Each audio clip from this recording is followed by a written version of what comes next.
બધા કે ઓપરેશન કરાવવા જવાનું ગમે હે હમણાં ગોગોભાઈ એક જગ્યાએ માહિતી આપે ને એ ગામની અંદર ઓછામાં ઓછા 70 માણસોને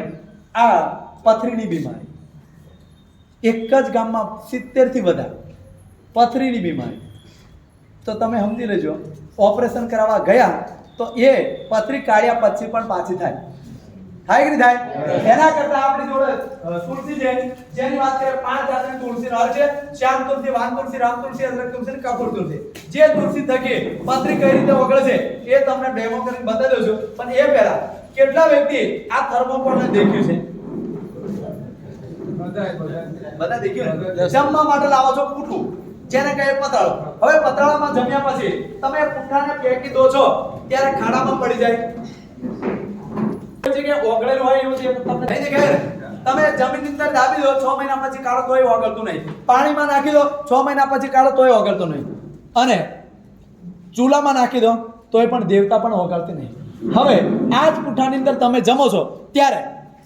ગરમ ભાત હોય ગરમ દાળ હોય ગરમ શાક હોય ત્યારે આ પૂઠું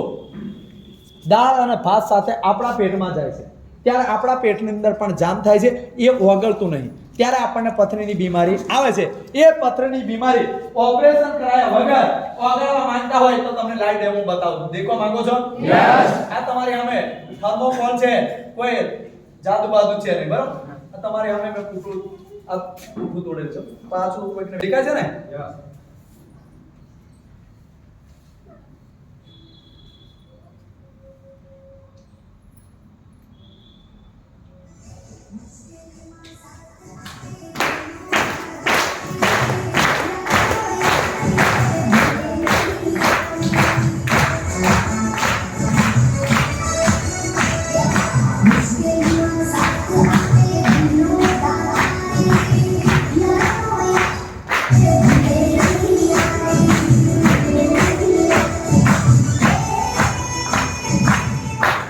દેખાય છે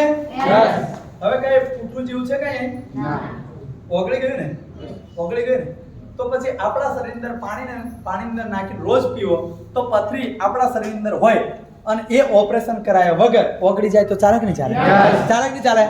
તો ઓપરેશન કરાવવા જવાનું ગમે છે કે આ તુલસી વાપરીને ઓગળી જાય એ હારું કયું હારું ઘર બેઠા હારું થઈ જાય કે હારું કે નહીં હારું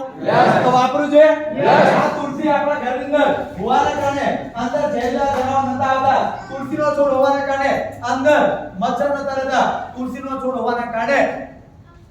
આપણા ઘરની અંદર કોઈ પણ નાના બાળકને શરદી ખાંસી થાય ત્યારે પાંદડા ચાની અંદર નાખી પીવડાવતા શરદી ખાંસી મટી જાય હવે આ તુલસી તમને એવું લાગતું હશે સાહેબ આ ડેમો તમારા હાથમાં થયો પણ અમે કદાચ પીએ અને કદાચ બીજું ઓગળી જાય તો આવું થાય કે થાય તો મેં તમને ડેમો કરીને બતાવ્યો દેખો માંગો છો યસ કઈ ઓગળી તમારી જવાબદારી હો